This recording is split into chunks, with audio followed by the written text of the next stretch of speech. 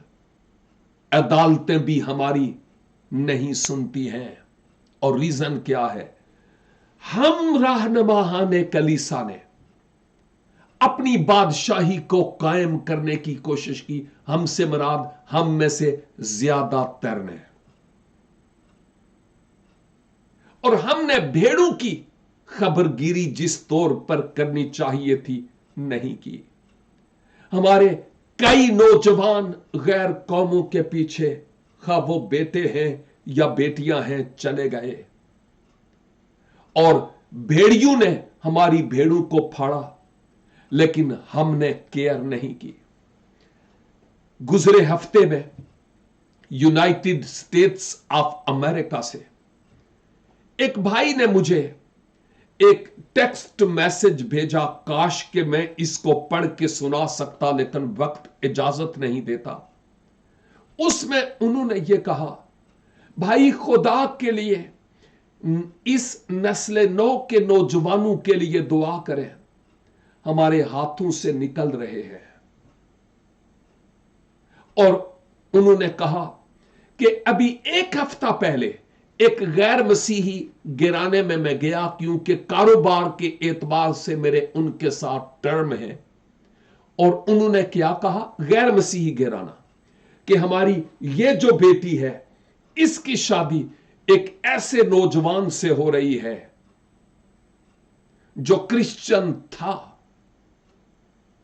لیکن ایک عرصے سے ہمارے مذہب، ہمارے دین کی تعلیم حاصل کر رہا ہے، اور جلد اعلان کرے گا کہ اب میں کرسچن نہیں ہوں، اور اس کے ساتھ ہماری بیٹی کی شادی ہو رہی ہے۔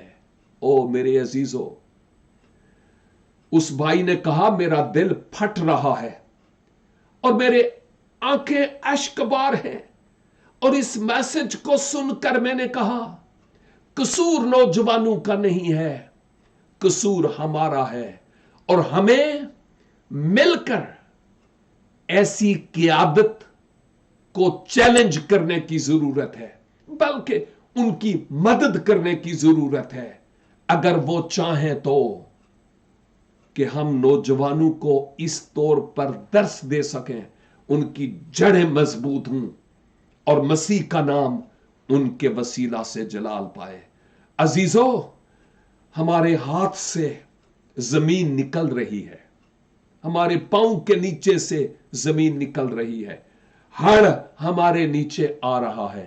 ہم کیا کرتے ہیں اس نسل نو کے لیے؟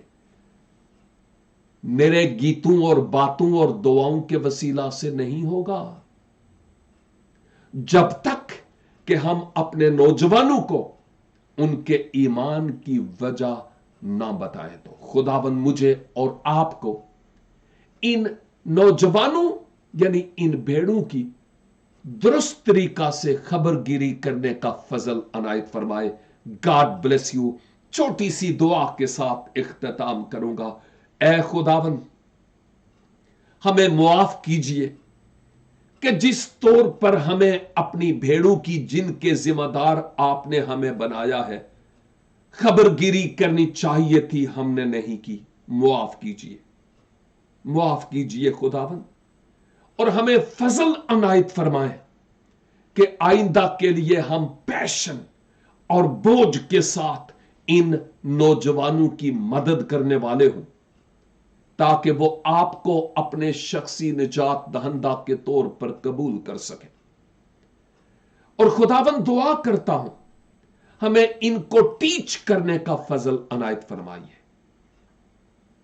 اس وقت آن لائن فیس بک پر، یوٹیوب پر، واٹس ایپ گروپس میں جو اپنی پریئر ریکویسٹس لکھ رہے ہیں، خداوند آپ ان کی نیتوں اور ارادوں کو جانتے ہیں۔ جو بیمار ہیں، یسوع کے نام سے ان کے لیے شفا جاری ہو جائے۔ جو پریشان حال ہیں،